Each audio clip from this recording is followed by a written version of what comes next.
ዴቪድ ጎጊንስ ዛሬ በዓለማችን ላይ በጣም ጠንካራው ሰው ዘ ታፈስት ማን አላይቭ ተብሎ ቢጠራም የሕይወቱ መጀመሪያ ግን እንዲህ በምቾትና በስኬት የተሞላ አይነት አልነበረም። ከገሃነም ስቃይ የከፋ ነበር። ሕይወቱ በጥልቅ የበታችነት ስሜት ውስጥ እየኖረ ምስኪን ብላቴና ሆኖ ታሪኩ ይጀምራል። በሰዎች ሳቅ፣ በሙዚቃ ጩኸትና በቀለማት ያሸበረቁ መብራቶች የሞሉባት የአሜሪካዋ ቡፋሎ ከተማ ውስጥ ስኬትላንድ የተባለ እጅግ ታዋቂ የስኬቲንግ መጫወቻ ማዕከል በከተማዋ ላሉ ሕፃናትና ወጣቶች የደስታ ምንጭ ነበር። ነገር ግን ማታ ማታ መብራቶቹ ጠፍተው ደንበኞቹ ሙሉ በሙሉ ወደ ቤታቸው ሲሄዱ ይህ የደስታ ገነት በአንዲት ትንሽ ምስኪን ቤተሰብ ላይ ታይቶ የማይታወቅ የሲኦል መድረክ ይሆን ነበር። የዚህ ማዕከል ባለቤት ቱሪኒስ ጎጊንስ የተባለ ጨካኝና ጉልበተኛ ሰው ሲሆን በገዛ ቤቱ ውስጥ አምባገነን መቶ አለቃ ነበር። በዚሁ አስፈሪ የጭካኔ ጥላ ስር ያደገው ትንሹ ልጁ ዴቪድ ጎጊንስም ገና በ6 ዓመቱ የልጅነት አእምሮቱንና ደስታውን ተነጥቆ የዚህ ጨካኝ አባት ባሪያ እንዲሆን ተገደደ። ዴቪድ ታላቅ ወንድሙ ትሩኒስ ጁኒየር እና እናቱ ጃኪ በየቀኑ ከምሽቱ 4 ሰዓት ጀምሮ እስከ ንጋቱ 11 ሰዓት ድረስ በዚያ ለብዙዎች የደስታ ቦታቸው በሆነው ማዕከል ውስጥ ያለ ዕረፍት ከባድ የጉልበት ሥራ እንዲሰሩ ይገደዱ ነበር። ዴቪድ ገና 6 ዓመት ቢሆነውም ከእሱ አቅም በላይ የሆኑ ትላልቅ ማሽኖችን እየገፋ የስኬቲንግ ሜዳውን ያጸዳ ነበር። ማታ ከምሽት ጀምሮ ሙሉ ሌሊቱን ተሰቃይቶ ሲያበቃ ጠዋት ወደ ትምህርት ቤት ከመሄዱ በፊት በአባቱ ፊት ቆሞ የሠራውን ሥራ ሪፖርት ያቀርባል። በዚህ ሂደት ውስጥ አባቱ ለትንሽ ስህተት ወይም ያለምንም ምክንያት እጆቹን በብረት ሰንሰለት በቆዳ ቀበቶና በልብስ መስቀያ ሽቦ እያሰረ ደም እስኪፈሰው ድረስ ይገርፈው ነበር። የአባትየው ጭካኔ እዚህ ድረስ ይደርስ ነበር። ዴቪድ በአባቱ ድብደባ ምክንያት ቆዳው ተቀዶ በደም ተለውሶ እያለቀሰ ወደ ትምህርት ቤት የሚሄድባቸው ቀናት ስፍር ቁጥር አልነበራቸው። ይባስ ብሎ ደግሞ እናቱ ልጇን ከአባቷ ለመከላከል በሞከረች ቁጥር በዴቪድ ፊት ጭንቅላቷን ከግድግዳ ጋር እያጋጨ በጭካኔ ይደበድባት ነበር። ይህ በየቀኑ በቤት ውስጥ የሚፈጸመው አስፈሪ ሽብርና የአካል ጉዳት በዴቪድ ለጋ አእምሮ ላይ ቶክሲክ ስትረስ የተባለ እጅግ አደገኛ የሥነ ልቦና ቀውስ ፈጠረበት። ከከባድ ፍርሃት የተነሳ ሰውነቱ መንቀጥቀጥ ጀመረ። በአንደበቱ መናገር ሲፈልግ ቃላት የሚጠፍበትና የሚኮላተፍ አይነት ሰው ሆኖ ለማንም በማይናገረው ከባድ የአእምሮ እስር ቤት ውስጥ ወደቀ። ሌሊት ሙሉ በሲኦል ውስጥ ስለሚያድር ትምህርት ቤት ሲሄድ ከድካምና ከፍርሃት የተነሳ ትኩረት ማድረግ አይችልም ነበር።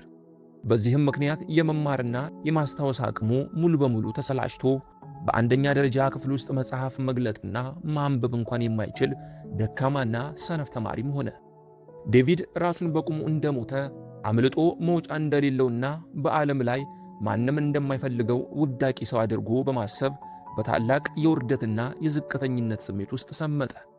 የዴቪድ እናት ጃኪ ልጇ በገዛ አባቱ እጅ ተደብድቦ ከመሞቱ በፊት ለማዳን አንድ ታላቅ ውሳኔ ወሰነች። አንድ ምሽት አባቱ ከቤት መውጣቱን አረጋግጣ ምንም አይነት ንብረት ሳትይዝ ልጇን ዴቪድን ብቻ አቅፋ በድብቅ ቤቷንና ቤተሰቧን ጥላ ጠፋች። ከቡፋሎ ከተማ ተነስተው በዚያው አሜሪካ ውስጥ ብራዚል ወደምትባለው የኢንዲያና ከተማ ሲሰደዱ በኪሳቸው ውስጥ ሳንቲም እንኳን አልነበራቸው። እዚያም በወር $57 ብቻ በሚከፈልበት እጅግ ጠባብና በረሮች በሞሉበት የመንግሥት ድጎማ ቤት ውስጥ አዲስ ሕይወት መኖር ጀመሩ። ዴቪድ በመጨረሻ ከአስፈሪው የአባቱ ጅራፍ ያመለጠ ቢመስለውም እዚያ አዲሱ ሰፈር ውስጥ ግን ሌላ እጅግ የከፋና ጥርሱን የነከሰ ማኅበራዊ ሲኦል ይጠብቀው ነበር። ብራዚል ኢንዲያና በዘረኝነት የታወቀችና የጥቁሮች መኖሪያ ያልነበረች ከተማ ነበረች። ዴቪድ ጥቁር በመሆኑ ብቻ በትምህርት ቤትና በጎዳናዎች ላይ ታይቶ የማይታወቅ ጥላቻና ዘረኝነት ይደርስበት ጀመር። በትምህርት ቤት ውስጥ ጓደኞቹ በቆዳ ቀለሙ ይሳለቁበታል። በአንድ ወቅት ደግሞ በስፓኒሽ መጽሐፉ ላይ እዚህ ከተማ ውስጥ ጥቁር አንፈልግም፣ እንገድልሃለን የሚል የስድብና የማስፈራሪያ ጽሑፍ በደም ቀለም ተጽፎ አገኘ። አልፎ ተርፎም በከተማዋ ጎዳናዎች ላይ ሲራመድ አንዳንድ ነጮች የጠመንጃ አፍ አነጣጥረውበት በፍርሃት እንዲንቀጠቀጥ ያደርጉት ነበር። ከአባቱ የጭካኔ ጅራፍ አምልጦ የመጣው ዴቪድ አሁን ደግሞ በቆዳ ቀለሙ ምክንያት በህብረተሰቡ ዘንድ የተገፋና የተጠላ ፍጡር ሆነ። ገና በአስራዎቹ ዕድሜ ውስጥ ሆኖ የሕይወትን መልካምና ደስተኛ ጎኗን ሳያይ መኖር ሰለቸው። በሕይወት መቆየት ለሱ የስቃይና የመከራ እስትንፋስ ሆነችበት። እነዚህ ሁሉ የስብራቶች መደራረብ የዴቪድ ጎጊንስን የልጅነት ማንነት ፍርክስክሱን አውጥተውታል። ራሱን ከሰዎች ጥላቻና ውርደት ለመከላከል ሲል እውነተኛ ማንነቱን ደብቆ ውሸታም ሆነ። ሰዎች ዘንድ ተቀባይነት ለማግኘትና ጠንካራ ለመምሰል ሲል ብቻ የማያደርጋቸውን ታሪኮች እየፈጠረ ይዋሽ ጀመር። ነገር ግን በውስጡ ያ በብረት ሰንሰለት የተገረፈው ፊቱ ላይ ፍርሃት የነገሰበትና በዘረኝነት የተሰባበረው ምስኪን ታዳጊ ልጅ ተደብቆ እያለቀሰ የሚኖር የተሰበረ ሰው ሆነ። ዴቪድ በአእምሮ ውስጥ የገነባው ይህ የማይበገር ፍርሃትና የውሸት ማንነት ለቀጣዮቹ ብዙ ዓመታት ሕይወቱን እያበላሸ በቁሙ እንዲሞት ያደረገው ትልቁ እስር ቤቱ ሆነ። እናም በዚሁ አይነት አኗኗር ዓመታት ነጎዱ። ያ ከአባቱ የብረት ሰንሰለትና ከከተማዋ አስፈሪ ዘረኝነት ያመለጠው ታዳጊ ዴቪድ ጎጊንስ አሁን ዕድሜው 24 ዓመት ደርሷል። ነገር ግን ካለፈው ሲኦል ማምለጡ የተሻለና ብሩህ ሕይወት አልሰጠውም። ይልቁኑ ያ የልጅነት ሰባራ ትውስታና በውስጡ የነበረው ጥልቅ ፍርሃት አብሮት አድጎ በገዛ አእምሮ እስር ቤት ውስጥ ዘግቶት ነበር። ዴቪድ ከውስጡ ሕመም፣ ጭንቀትና ዝቅተኝነት ለመሸሽ ሲል በምግብ መሸሸግን መረጠ። በየቀኑ የሚያስደነግጥ መጠን ያለው ምግብ መመገብ በመጀመሩ ሰውነት ክብደቱ ባልታሰበ ፍጥነት እየጨመረ ሄዶ 135 ኪሎ ግራም ወይም 300 ፓውንድ ደረሰ። ይህ ግዙፍ ሰውነቱ የውስጡን የተሰበረና የፈራ ማንነቱን ለመደበቅ የገነባው የማይታይ ጋሻው ነበር። የዴቪድ የዕለት ተዕለት ኑሮ ፍጹም ተስፋ አስቆራጭና ትርጉም አልባ ሆነ። የሚሠራው ሥራ ሌሊት ሌሊት በተለያዩ የምግብ ቤቶች ማዕድ ቤት ውስጥ እየዞረ በረሮችን፣ አይጦችንና የተለያዩ ነፍሳትን ተባይ ማጥፊያ በመርጨት የሚያጸዳ ዝቅተኛ ሥራ ነበር። በየቀኑ ከሌሊቱ ሥራው ሲመለስ በትላልቅ ባልዲዎች የተሞሉ ቸኮሌቶችን፣ በስኳር የራሱ ዶናቶችንና ግዙፍ ሚልክ ሼኮችን ይዞ ሶፋው ላይ ይዘረርና እዚያው ጋደም ብሎ ቴሌቪዥን እያየ በራሱ መራር ሕይወት ላይ እያዘነና ተስፋ እየቆረጠ ሰዓታትን ያሳልፍ ነበር። ዴቪድ ራሱ ያንን ጊዜ ሲያስታውስ በዚያን ጊዜ እኔ በቁሜ የሞትኩ ሬሳ ነበርኩ። በየቀኑ የምሸሸገው በውሸት ምቾት ውስጥ ነበር። ሕመሜን ለመርሳት ስበላ፣ ስተኛና ቴሌቪዥን ሳይም ግን በውስጥ የነበረው ተሸናፊነት ይበልጥ እየገደለኝ ይመጣ ነበር በማለት ገልጾታል። ይሁንና ይህንን የዚህን ምስኪን ታዳጊ ፍጹም የጨለማና የወደፊት ሕይወትን የሚቀይር አንድ ድንቅ ተአምር በአንድ ዕድለኛ ምሽት ተከሰተ። ዴቪድ እንደተለመደው ከሥራው ተመልሶ በረሮ የረጨበትን ልብሱን ሳይቀይር ግዙፍ የምግብ ሰሃኑን ይዞ ሶፋው ላይ ተቀመጠ። የቴሌቪዥኑን ሪሞት በመጫን ጣቢያዎችን ሲቀያይር በድንገት ዲስከቨሪ ቻናል ላይ አንድ አስደናቂ ዶክመንተሪ አገኘ። ይህ ዶክመንተሪ የአሜሪካ የባህር ኃይል ልዩ ኮማንዶች ናቪ ሲልስ የሚያልፉበትንና በዓለም ላይ እጅግ ከባዱን ወታደራዊ ሥልጠና የሚያሳይ ነበር። ዴቪድ በቴሌቪዥን መስኮት በኩል ያያቸው ወታደሮች ፈጽሞ ከሰው በላይ ነበሩ። በጭቃ ውስጥ እየተንከባለሉ፣ በበረዶ ውሃ ውስጥ ተነክረው፣ በብርድ እየተገረፉ፣ አጥንታቸው እስኪሰበር ድረስ ከባድ ሸክም ተሸክመው እየሮጡ ግን ደግሞ በዓይኖቻቸው ውስጥ ፍጹም የማይበገር እሳትና የጽናት ብርሃን ይታይባቸው ነበር። ያንን ሲመለከት በዴቪድ ልብ ውስጥ ለዓመታት ጠፍቶ የነበረው የጀግንነት የብርሃን ብልጭታ በድንገት ነደደ። እነዚያን ሰዎች ሲያይ ራሱን በዚያ ሶፋ ላይ በስብ ተከቦ በበረሮ ኬሚካል ተለብሶና ተስፋ ቆርጦ ተመለከተው። እነዚህ ሰዎች የደረሰባቸውን የአካልና የአእምሮ ስቃይ ተቋቁመው ካሸነፉ እኔስ ይህንን የውሸት ምቾት ሰብሬ መውጣት አልችልም የሚል ጥያቄ በነፍስ ውስጥ ተቀሰቀሰ። ይህ በቴሌቪዥን ያየው ትዕይንት ዴቪድ ጎጊንስን ለ24 ዓመታት ከተኛበት የውሸት ምቾትና የስንፍና እንቅልፍ የቀሰቀሰው ታላቅ የማንቂያ ደወል ሆነ። እዚያው ከተቀመጠበት ሶፋ ላይ በቁጭት ተነሳ። በዚያ ቅስፈት ግን በውስጡ ነክሶ ያለው ደካማ ማንነት ይህ እኮ ለአንተ አይሆንም፣ አንተ እኮ ደካማ ነህ፣ እንደዚህ አይነቱን ነገር ማድረግ አትችልም እያለ አይምሮ ውስጥ ያለው መጥፎ ድምፅ ማንሾካሾክ ጀመረ። ዴቪድ ግን ለምን አይሆንም ብሎ መልሶ ሐሳቡን በሐሳብ ሞገተው። ይህች ጥያቄ የዴቪድን ሕይወት የቀየረች የመጀመሪያ እርምጃ ነበረች። ከሶፋው ላይ በቁጭት የተነሳው ዴቪድ ጎጊንስ በቀጥታ ወደ መታጠቢያ ቤቱ አመራ። በዚያች ጠባብ ክፍል ውስጥ ካለው ትልቅ መስታወት ፊት ለፊት ቆመ። መላ አካሉን ያንን በ135 ኪሎ ግራም ስብ የተሞላውን በበረሮ መርዝ የታጠበውንና በፍርሃት የናወዘውን ግዙፍ ሰውነቱን በትኩረት ተመለከተው። ያኔ ነው ሕይወቱን ሙሉ በሙሉ የቀየረውን ምርጫና ዛሬ ዓለም የሚያውቀውን ታላቅ ውሳኔ ያደረገው። ዴቪድ ራሱን ከእውነት ጋር ማፋጠጥ ጀመረ። በመስታወቱ ላይ የሚታየውን ሰው እያየ አንተ ውሸታም ነህ፣ አንተ ሰነፍ ነህ፣ አሁን ካለህበት ቆሻሻ ሕይወት ለመውጣት የማትታገል ከሆነ በዚህ በተሸናፊነትህና በውርደትህ ትሞታለህ እያለ የውስጡን እውነት ፍንትው አድርጎ አወጣው። አሁን የሆነ ነገር ማድረግ እንዳለበት ወሰነ። እሱም በቴሌቪዥን መስኮት እንዳያቸው ወታደሮች የራሱን ሕይወት ለመጋፈጥ ቆረጠ። እኔም እንደዛ ወታደሮች አይነት ሰው መሆን አለብኝ። እዚህ ሶፋ ላይ ተኝቼ በየቀኑ ምንም ማድረግ እንደማይችል የሰጡትን ብቻ እንደሚበላ ሕፃን ተጋድሜ ጣፋጭ እየበላው ራሴን ከምገድል እንደ እውነተኞቹ ወንዶች ስቃይንና መከራን ፊት ለፊት መጋፈጥ አለብኝ አለ። ከአሁን በኋላ እኔ ወታደር ነኝ አለ ጮክ ብሎ።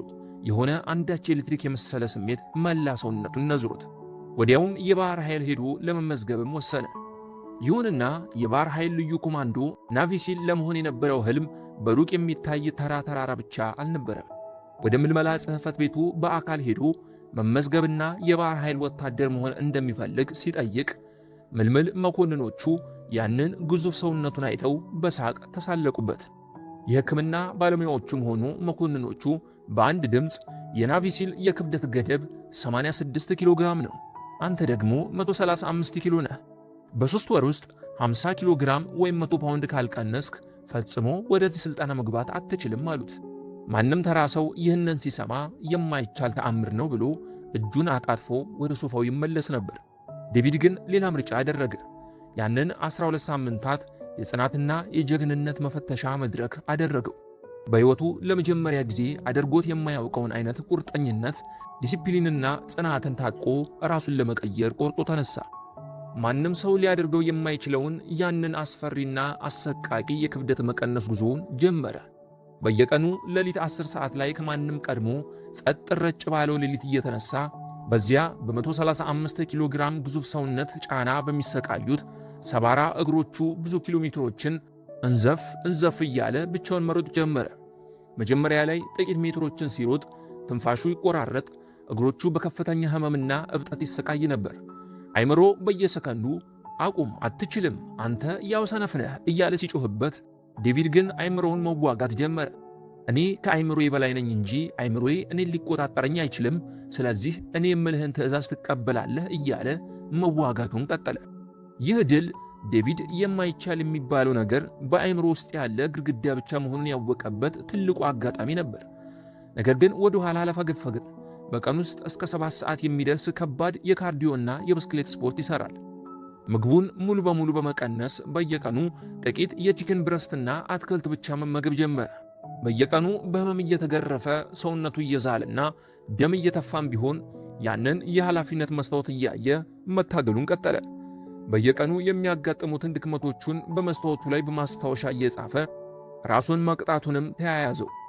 በዛ ግብዳ ሰውነቱ የጸረ ተባይ መርጫ ልብስ ለብሶ ሲሰራ፣ ከዛም ጣፋጮችን በባሊው ውስጥ ገዝቶ ተሸክሞ እቤቱ በሚገኘው ሶፋ ላይ ተዘርግቶ ቲቪ ሲያይና ጣፋጭ ሲበላ የሚያውቀው ሰው ሁሉ ከሁሉም ቀድሞ ሌሊት እየተነሳ ሲሮጥ፣ ከባባድ ስፖርቶችን ሲሰራ ሲያዩት በጣም ደነገጡ። የሰው ልጅ የዚህን ያህል በራሱ ላይ ይጨክናል እንዴ እያሉ በሚያደርገው ነገር መገረምና እሱን ማድነቅ ጀመሩ። ዴቪድ ግን በዚህ የጽናት እሳት ውስጥ አልፎ በ3 ወራት ውስጥ ሙሉ 50 ኪሎ ግራም ስብ አቅልጦ የናቪ ሲል ወይም የባህር ኃይል መግቢያ የሚፈልገው ክብደት ላይ ደረሰ። ይህ ድል አይምሮው ሲነግረው የኖረውን አትችልም የሚለውን ታሪክ ውሸት መሆኑን ያረጋገጠበት የመጀመሪያው ክስተት ነበር። ይህንን ተአምር ሲያደርግ ነው እንግዲህ ዴቪድ ጎጊንስ ዛሬ በሚሊዮኖች የሚቆጠሩ ሰዎችን ሕይወት እየቀየረ ያለውን ታላቁን የባህሪ መርህ ያገኘው።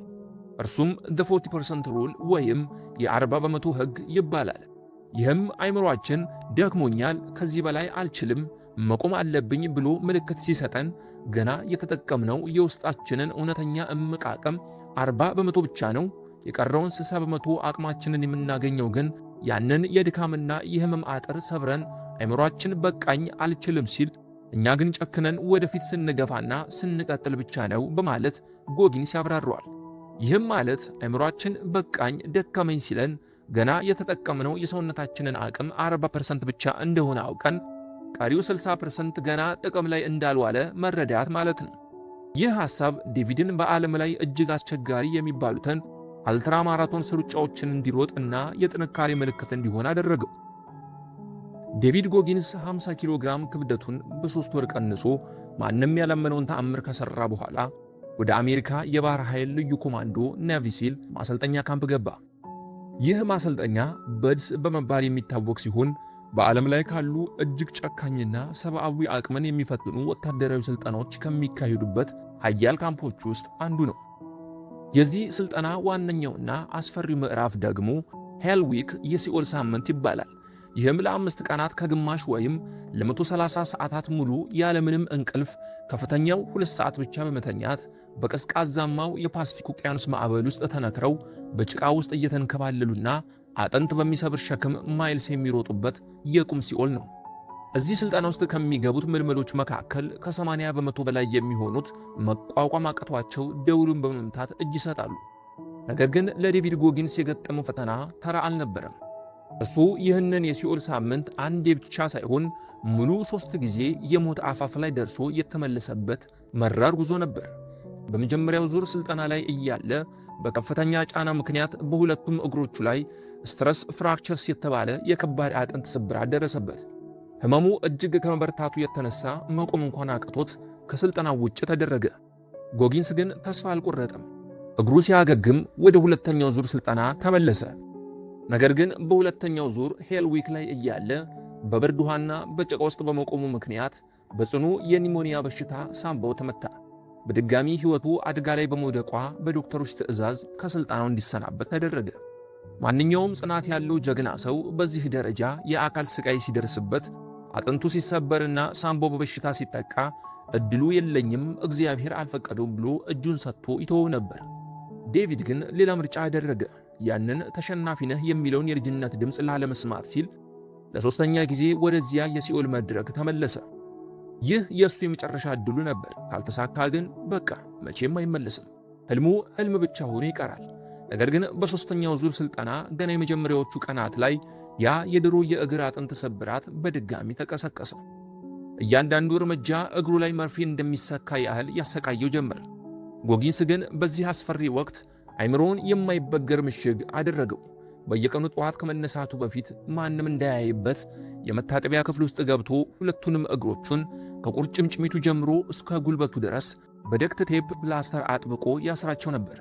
ዓላማው አጥንቶቹ እንዳይነቃነቁና ህመሙ እንዳይሰማው ለማድረግ ነበር።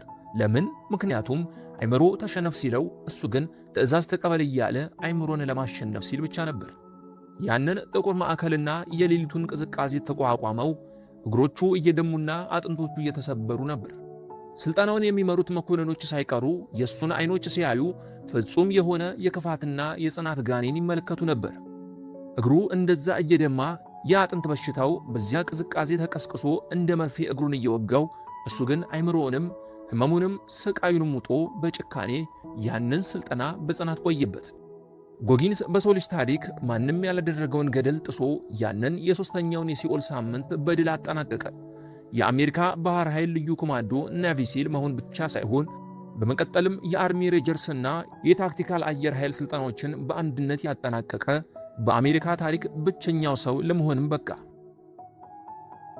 ዴቪድ ጎጊንስ ማንም ያላመነውን ወታደራዊ ስልጠናዎች በአንድነት አጠናቆ ከአሜሪካ ታዋቂ ኮማንዶዎች ውስጥ አንዱ ቢሆንም የእሱ እውነተኛ ውጊያ ግን ገና አሁን ነበር የጀመረው።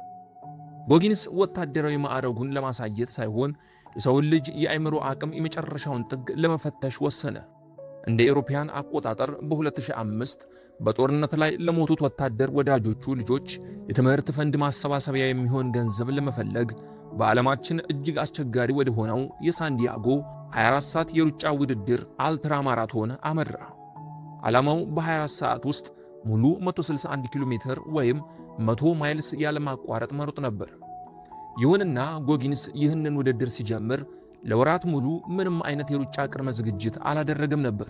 ሰውነቱም አሁንም ለከባድ ክብደት አንሺነት የተገነባ ግዙፍ ጡንቻ የነበረው በመሆኑ ለረጅም ሩጫ ፍጹም ዝግጁ አልነበረም። ውድድሩ ተጀመረ። ጎጊንስ የመጀመሪያዎቹን 110 ኪሎ ሜትሮች ያለምንም ችግር በከፍተኛ ፍጥነት ሮጠ። ነገር ግን 112ኛው ኪሎ ሜትር ላይ ሲደርስ የሰውነቱ ባዮሎጂያዊ አቅም ሙሉ በሙሉ አበቃ። ኩላሊቶቹ መስራት አቆሙ። በሽንቱ ፈንታ ንጹሕ ደም መሽናት ጀመረ። በእግሮቹ ላይ ያሉት ጥፍሮች በሙሉ ተነቅለው ደም በጫማ ውስጥ ይፈስ ነበር። ከከባድ ሕመም የተነሳ መራመድ እንኳን አቅቶት ውድድሩ በሚደረግበት ትራክ ዳርቻ ላይ ባለች አነስተኛ ወንበር ላይ ተዘረረ። አይምሮ በከፍተኛ ድምፅ አሁኑኑ ቁም፣ ልትሞት ነው፣ ይህንን ያህል ከሮጥክ ይበቃል እያለ ይጮህበት ነበር። በዚያች ቅስፈት ግን ጎጊንስ በልጅነቱ በአባቱ እጅ ይገረፍ የነበረውን በትምህርት ቤት የተናቀውንና ራሱን በመስታወት የገጠመውን ያንን የተሰበረ ማንነቱን በድጋሚ አሰበው። እዚያ ወንበር ላይ ተሸንፎ ከቀረ ሕይወቱን ሙሉ ተሸናፊ ሆኖ እንደሚኖር ተሰማው። ጎጊንስ የመጨረሻውን የማይበገር የአእምሮ ጽናት አወጣ። ከወንበሩ በላይ በግድ ራሱን እየጎተተ ተነሳ። እግሮቹ እየደሙ አጥንቶቹ መቆም እያቃታቸው በነፍስና በሥጋ መካከል እየተናወጠ ቀሪውን 48 ኪሎ ሜትር መሮጡን ቀጠለ። ማንም ሰው አይጨርሰውም ያሉትን በቃ አበቃለት፣ ይህ ሰው መሞቱ ነው ሲሉ፣ እሱ ግን የማንንም ድምፅ ሳይሰማ በልጅነቱ ያያቸውን እያንዳንዱን ስቃይ እያሰበ እንደ ነዳጅ ተጠቀመበትና ውድድሩን ጨረሰ። ውድድሩን ሲያጠናቅቅ በ24 ሰዓት እጨርሰዋለሁ ብሎ የነበረውን ሩጫ ሙሉ 161 ኪሎ ሜትር በ19 ሰዓት ከ6 ደቂቃ በመጨረስ ዓለምን ጉድ አስባለ። ውድድሩ እንዳበቃ በቀጥታ ወደ ሆስፒታል የተወሰደ ሲሆን ሐኪሞቹ በሰውነቱ ላይ የደረሰውን የውስጥ አካላት መጎዳት አይተው ይህ ሰው በሕይወት መቆየቱ ራሱ ተአምር ነው ብለው እጃቸውን በአፋቸው ላይ ጫኑ። ጎጊንስ ግን በዚህም አላቆመም። የሰውን ልጅ የጽናት ጥግ ይበልጥ ለማሳየት ብሎ በ24 ሰዓት ውስጥ ሙሉ 4030 የፑል-አፕ ስፖርት ያለማቋረጥ በመስራት የዓለምን የጊኔስ ሪካርድ በድል ሰባበረው። ያ ገና በልጅነቱ በቤት ውስጥ በብረት ሰንሰለት የተገረፈው፣ በትምህርት ቤት ደደብና ተሸናፊ ነህ የተባለው፣ እንዲሁም በ24 ዓመቱ በ135 ኪሎ ግራም ስብ ተከቦ የበረሮ መድኃኒት ይረጭ የነበረው ምስኪን ጥቁር ታዳጊ ዛሬ በሚሊዮኖች የሚቆጠሩ ሰዎችን የሚያነቃቃ፣ መጽሐፍቱ በዓለም ዙሪያ በቢሊዮኖች የሚነበቡለት፣ በታሪክ የዓለማችን ጠንካራው ሰው ዘ ታፈስት ማን አላይቭ ተብሎ የተመሰከረለት እውነተኛ የማይበገር ጀግና ሆነ። ጎጊንስ ሕይወቱን ሙሉ የገነባው ትልቁ እውነት ማንም ሰው አንተን ሊያድንህ አይመጣም፣ የገዛ አእምሮህን እስር ቤት ሰብረህ ካልወጣህ በስተቀር ሕይወትህ በምቾት ቀጠና ውስጥ በቁሟ ትሞታለች የሚል ነበር። ውድ ተመልካቾች፣ አሁን የዴቪድ ጎጊንስን ታሪክ ሰምታችሁ ዝም ብላችሁ ወደ ሌላ ቪዲዮ እንድትሄዱ አልፈልግም። ዛሬ እዚህ ምርጫ ቻናል ላይ ቁም ብላችሁ ራሳችሁን በሐቅ የምትገመግሙበት፣ ምናልባትም ልባችሁን የሚሰብር ግን ደግሞ ሕይወታችሁን ከእንቅልፍ የሚቀሰቅስ የመጨረሻ መራር እውነትና ምክር ልንገራችሁ። ብዙዎቻችን ዛሬ ያለንበት ሕይወት ካልተመቸን፣ ከተጎዳን ወይም ነገሮች ካልተሳኩልን የምንሮጠው ወደ ውሸት ምቾት ኮምፎርት ዞን ነው። በምግብ፣ በሶሻል ሚዲያ፣ በፊልም ወይም ትናንሽ ደስታን በሚሰጡ ነገር ግን በማይጠቅሙን በሌሎች ጊዜያዊ መዝናኛዎች ውስጥ ራሳችንን በመደበቅ የውስጣችንን ስብራት ለመርሳት እንሞክራለን። ነገር ግን ያ ምቾት እስር ቤታችን መሆኑን የምንረዳው መቼ ነው? ለመሆኑ እስከ መቼ ነው በሰበብ አስባብ ውስጥ ተሸሽጋችሁ የምትኖሩት? እስቲ ራሳችሁን ጠይቁ። ዛሬ ያላችሁበትን አስቸጋሪ ሁኔታ፣ ድህነትን፣ የሥራ ማጣትን ወይም የተሰበረ ስሜትን የምታመካኙት በማን ላይ ነው? ቤተሰቦቼ ስላልረዱኝ ነው? ሀገሪቱ ስላልተመቸችኝ ነው? ዕድል ስላልቀናኝ ነው? ፈጣሪ ስላላለው ነው? እያላችሁ የምታቀርቡት ሰበብ በሙሉ ራሳችሁን ከኃላፊነት ለማምለጥ የፈጠራችሁት የውሸት ጋሻችሁ ነው። ዴቪድ ጎጊንስ ሰበብ ማቅረብ ቢፈልግ ኖሮ ከማንም በላይ የሚያደርገው በቂ ምክንያት ነበረው። አባቴ በብረት ሰንሰለት እየገረፈ ልጅነቴን ነጥቆኛል፣ በትምህርት ቤት ዘረኝነት ሰብሮኛል፣ አይምሮዬ በቶክሲክ ስትረስ ተመቷል፣ 135 ኪሎ ግራም ሆኛለሁ ብሎ ሶፋው ላይ ተኝቶ በበረሮ መርዝ ሕይወቱን ቢያበቃ ማንም አይወቅሰውም ነበር፣ ምክንያቱም ሁኔታው እጅግ አስገዳጅ ነበርና። ነገር ግን ያንን ሰበብ ይዞ ቢቀጥል ኖሮ ዛሬ ዓለም የሚያውቀው የማይበገረው ጀግና ሳይሆን እዚያው ሶፋ ላይ በቁሙ የበሰበሰ ተራ ተሸናፊ ሆኖ ማንም ሳያውቀው ሞቶ ይቀር ነበር። ዛሬ የምናገራችሁ ለዚህ ነው። እናንተም በየቀኑ አይምሯችሁ የሚፈጥርላችሁን የውሸት ሰበብ አምኖ በመቀበል በምቾት ቀጠናችሁ ወይም በኮምፎርት ዞናችሁ ውስጥ ተደብቃችኋል። በሶሻል ሚዲያ ሰዓታትን ማባከን፣ ፊልም ማየትና መተኛት የውስጣችሁን ስቃይና ፍርሃት ለጊዜው ሊደብቅላችሁ ይችላል። ነገር ግን የገዛ አይምሯችሁ እስረኛ እያደረጋችሁ መሆኑን አትርሱ። አይምሯችሁ ደክሞኛል፣ ነገ እሰራዋለሁ፣ እኔ አልችልም ብሎ ምልክት ሲሰጣችሁ ገና 40 በመቶ ላይ ብቻ መሆናችሁን አስተውሉ። የቀረውን 60 በመቶ አቅማችሁን የቆለፋችሁበት በራሳችሁ ስንፍናና ሰበብ ነው። ስለዚህ ዛሬ ምክሬ ይህ ነው። ማንም ሰው መጥቶ ከዚህ ካላችሁበት ጭቃ ውስጥ ሊያወጣችሁ አይመጣም። መንግሥት፣ ቤተሰብ ወይም ተአምራት ትጠብቁ። ልክ እንደ ጎጊንስ በቀጥታ ወደ መታጠቢያ ቤታችሁ ሂዱና ከመስታወቱ ፊት ለፊት ቁሙ። ያንን ሰነፍ ውሸታምና ሰበብ አምራች ማንነታችሁን ፊት ለፊት ተጋፈጡት። የኃላፊነት መስታወት ይኑራችሁ። ድክመቶቻችሁን እመኑ። ራሳችሁን በሐቅ ገምግሙ። ስለ ራሳችን የምናምነው ነገር ብዙውን ጊዜ የእኛ ዕጣ ፈንታ እንደሆነ ነው። ሰው አይወደኝም ወይም እኔ ጎበዝ አይደለሁም ብለን ስናምን ተግባራችን ሁሉ ያንን እምነት የሚያረጋግጥ ይሆናል። ከሰው እንሸሻለን፣ ጥረትም እናቆማለን። ዴቪድ ግን ያንን እምነት ለመቀየር ተግባር ወይም አክሽን ላይ ትኩረት አደረገ። በራስ መተማመን የሚመጣው በመስታወት ፊት ቆሞ እኔ ጎበዝ ነኝ በማለት ሳይሆን የማይቻሉ የሚመስሉ ነገሮችን ደጋግሞ በመስራት መሆኑን አሳየን። በራስ መተማመን የሚገነባው ማንም በማያያችሁ ሰዓት በምታደርጉት ጥረት ነው ይለናል ዴቪድ። ዴቪድ ያንን እምነት ለመቀየር የተጠቀመው ስልት የመስታወት ተግዳሮት ይባላል። በየቀኑ ጠዋት መስታወት ፊት ይቆምና ለራሱ እውነቱን ይነግረዋል። አንተ ወፍራም ነህ፣ አንተ ሰነፍ ነህ፣ አንተ ውሸታም ነህ እያለ ራሱን ይገስጻል። ይህ ራስን መጥላት ሳይሆን ያለበትን ሁኔታ አምኖ መቀበል ነበር። እኔ ጥሩ ሰው አይደለሁም የሚለውን ስሜት ለመቀየር ጥሩ ሥራዎችን መስራት አለብኝ የሚል ውሳኔ ላይ ደረሰ። እኔ በቂ አይደለሁም የሚለውን አሮጌ እምነቱን እኔ ማንኛውንም ስቃይ መቋቋም የምችል ተዋጊ ነኝ በሚል አዲስነት ቀየረው። ሕይወት አንድ ጊዜ ወይም ሁለት ጊዜ ስትጠላችሁ፣ በሮች በሙሉ ሲዘጉባችሁና በበሽታና በዕዳ ስትሰበሩ እጅ አትስጡ። ዴቪድ ጎጊንስ 3 ጊዜ ሙሉ በዚያ የሲኦል እሳት ውስጥ ያለፈው በራሱ ላይ የነበረውን ዝቅተኛ ግምት ለማጥፋት ቆርጦ በመነሳቱ ነው። ውድቀት ማለት ማቆሚያ ሳይሆን ለሦስተኛው ዙር በርትቶ መነሻ መሆኑን እወቁ። ይህንን ቪዲዮ የምትመለከቱና ዛሬ እኔ አልችልም፣ እኔ የተረገምኩ ነኝ ወይም ሁኔታዎች አልተመቻቹልኝም ብላችሁ የምታስቡ ሰዎች የዴቪድን ሕይወት ተመልከቱ። ዴቪድ 135 ኪሎ ግራም ሆኖ የበረሮ መድኃኒት ሲረጭ የነበረ ሰው ነው። ዛሬ ግን በሚሊዮኖች የሚቆጠሩ ሰዎችን የሚያነቃቃ ጀግና ሆኗል። ልዩነቱ ምንድን ነው? ልዩነቱ ለራሱ የሚነግረውን ታሪክ መቀየሩ ነው። እናንተም ዛሬ ምናልባት በድህነት፣ በበሽታ ወይም በተስፋ መቁረጥ ውስጥ ትሆናላችሁ። ነገር ግን ያ የእናንተ መጨረሻ አይደለም። አይምሯችሁ አቁሙ ሲላችሁ እናንተ ግን ገና 40% ላይ ነኝ በሉት። ዴቪድ በዚያ ሂደት ውስጥ የአይምሮ ጥንካሬ የሚገነባው በምቾት ውስጥ ሳይሆን እጅግ በሚያስጠሉና በሚያስፈሩ ሁኔታዎች ውስጥ በማለፍ መሆኑን አስረድቶናል። ዴቪድ ጎጊንስ እንዲህ ይላል፣ መሆንና መድረስ ከምትፈልጉበት ቦታ ይዞ እያስቀራችሁ ያለው አይምሯችሁ ነው። አይምሯችሁ የዓለም ሁሉ ትልቁ የጦር ሜዳ ነው።